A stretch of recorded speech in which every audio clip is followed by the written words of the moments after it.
الحمد لله رب العالمين حمدا كثيرا يليق بجلاله وعظمته وسلطانه، نحمده ونستعينه ونستغفره ونتوب إليه. من يهده الله فهو المهتد ومن يضلل فلن تجد له وليا مرشدا. أما بعد، قال الله تعالى في محكم تنزيله بعد أعوذ بالله من الشيطان الرجيم بسم الله الرحمن الرحيم: إنا نحن نزلنا الذكر وإنا له لحافظون. فقال في سورة الإسراء: وإما يبلغن عندك الكبر أحدهما أو كلاهما فلا تقل لهما أف ولا تنهرهما وقل لهما قولا كريما، إلى آخر الآية. وثبت عن النبي صلى الله عليه وسلم أنه قال: رأيت الليلة عجبا. قالوا: وما ذاك يا رسول الله؟ قال: رأيت رجلا من أمتي أتاه ملك الموت ليقبض روحه، فجاءه بره بوالديه فرد ملك الموت عنه. إن الحديث عن بر الوالدين في أيامنا هذه موضوع طويل الذيل عميق السيل،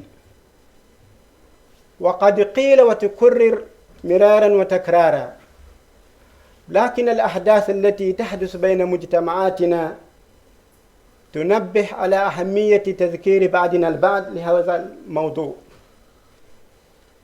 لنا في رسول الله صلى الله عليه وسلم وفي أصحابه أسوة حسنة. أبو هريرة رضي الله تعالى عنه نادته أمه: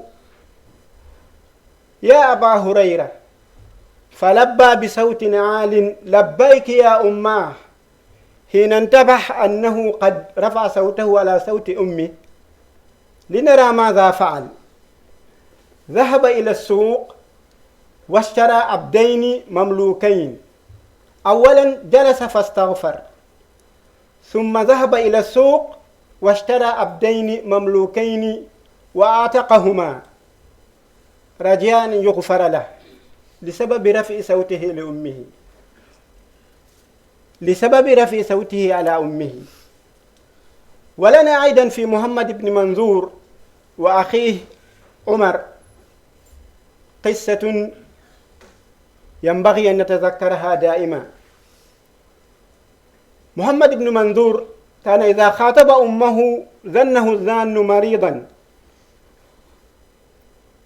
تقول أخته حفصة: والله ما رفع صوته فوق صوت أمي، كان ينظر إلى ما تحتاجه ويقدمه إليه قبل أن تسأله. محمد بن منظور يقول: بت ليلة أغمز رجل أمي، وبات أخي عمر يصلي الليلة كلها، فوالله لو طلب مني أخذ أجره بأجرتي، أجر ليلته بليلتي، لرفضت.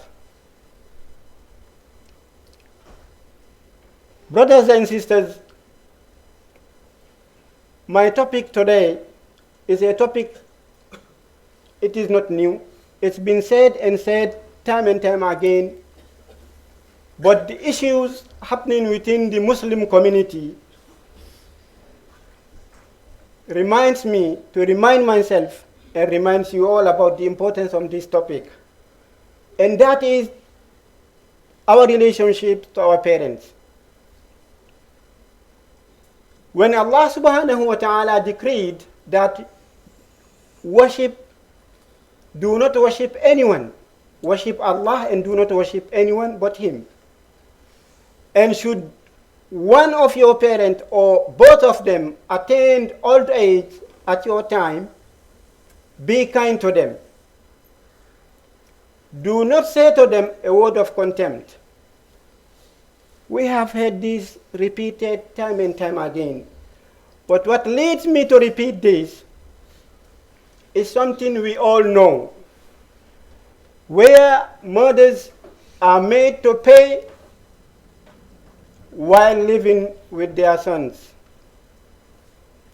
When they refused, they are taken to the rest home at a time where they needed their sons the best and the most. What one will wonder, if that mother happened to die in the hands of non-believers, how a person will feel for the rest of his life or her life. In a hadith, Rasulullah sallallahu alayhi wasallam said, I saw last night a dream, something very strange. A man of my ummah, Malakul Maut, the angel of death, came to him to take his soul.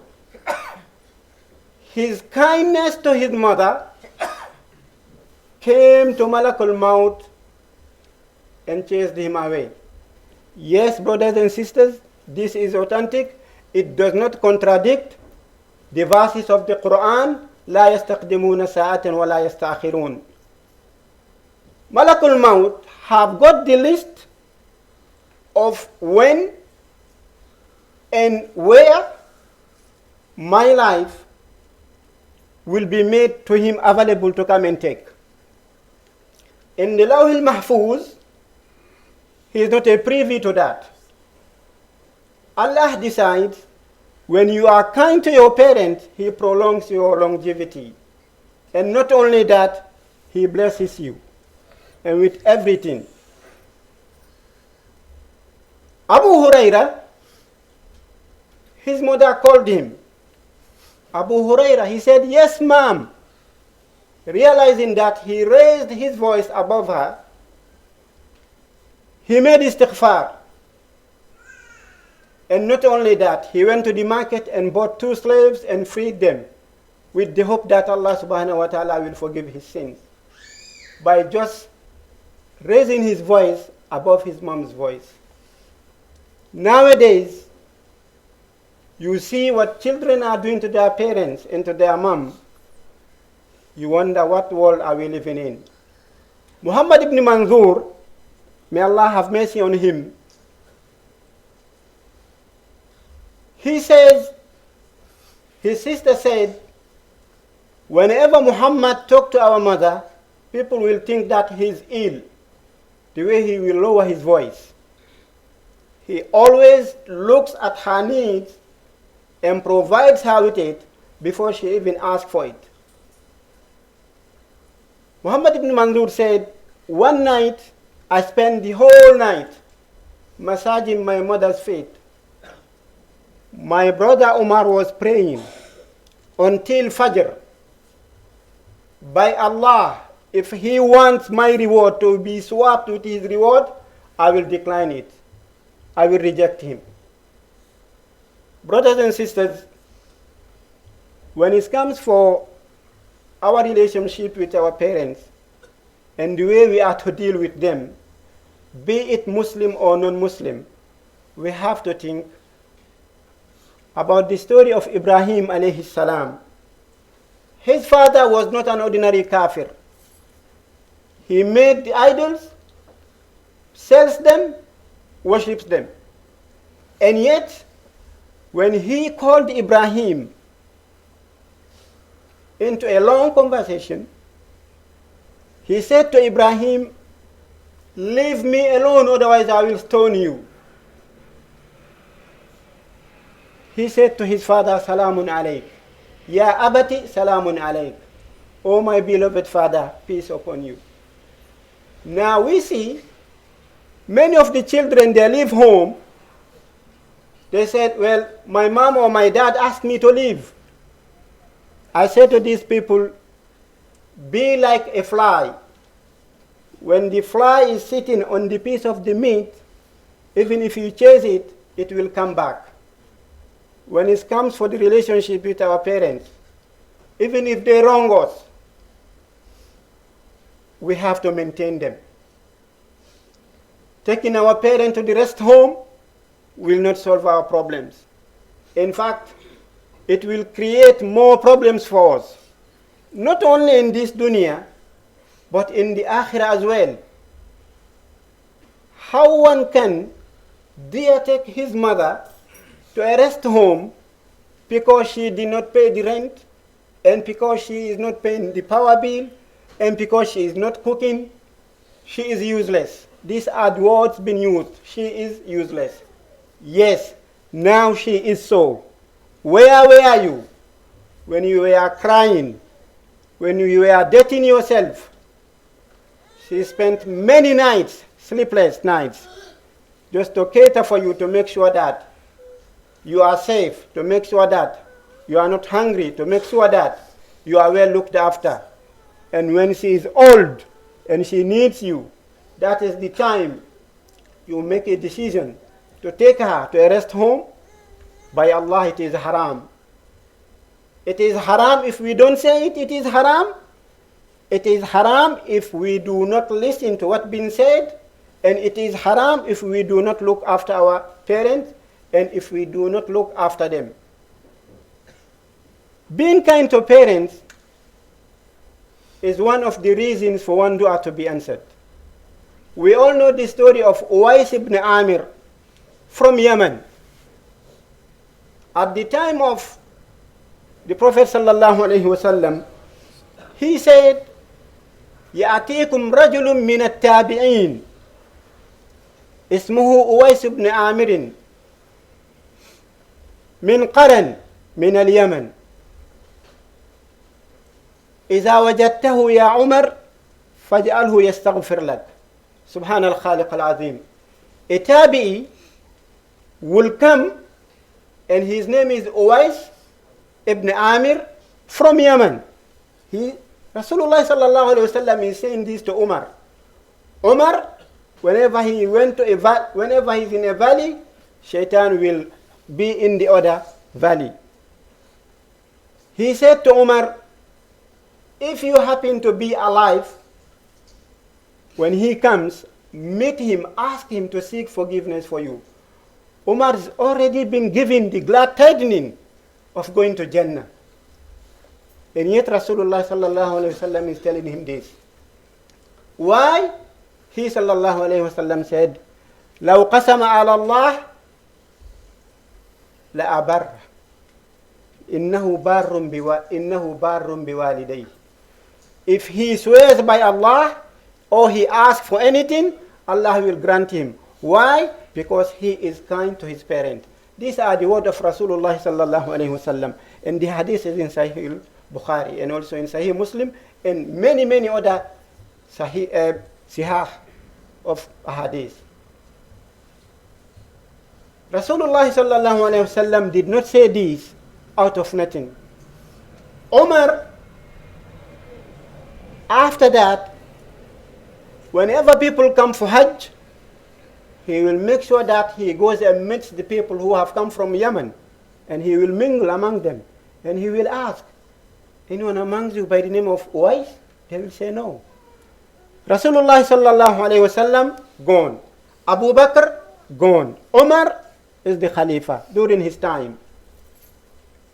Uwais ibn Amr happened to come, and Umar met him and related the hadith which he had from the Prophet sallallahu alaihi wasallam. Brothers and sisters, we shouldn't be complaining about our parents. There is no need for that. Unless if they are commanding us to disobey Allah subhanahu wa ta'ala or to do anything that contradicts the teachings of the Quran or the Sunnah, we are not and we should not. Even if they are commanding us to disobey Allah subhanahu wa ta'ala, we are to talk to them wisely and leave them. Why? Being harsh to our parents is a sign of a bad ending. Being harsh to one's parents is a sign of being the companion of the shaitan, because that is what shaitan is aiming. That is what shaitan wants. Shaitan don't want you to look after your parents. Shaitan don't want you to listen to them. Shaitan wants you to have more friends people that you can take advice from, people that you can go and tell your secrets to, and leave your parent, and you do not want to share anything with them. Rasulullah sallallahu alayhi wasallam, before migrating from Makkah to Medina, the hadith is in Sahih Muslim, narrated by Abu Huraira. He visited the grave of his mother, and he cried. The people surrounding him cried. He said, استأذنت ربي لزيارة قبر أمي فأذن لي فاستأذنته لأستغفر لها فلم يأذن لي. زار النبي صلى الله عليه وسلم قبر أمه فبكى وأبكى من حوله. قال استأذنت ربي لزيارة قبر أمي فأذن لي واستأذنته لأستغفر لها فلم يأذن لي. I sought permission from Allah to visit the grave of my mother, and He permitted me to do so. When I sought the permission to make istighfar for her, He stopped me, and this is the reason I was crying. And yet today you'll find people who are Muslim who are trying to get rid of their parents. Why? Because of money. Why? Because she has decided, after my father died and left so much junk of money, that I'm not going to get any share. Brother, you can get that money, but you don't know if you will live to you. Brother, your mother to die in peace, pleased with you, is better than that amount of money. Let's also remember what Allah subhanahu wa ta'ala stated in the Quran. بعد أعوذ بالله من الشيطان الرجيم بسم الله الرحمن الرحيم. Anishkur li wali walidaik.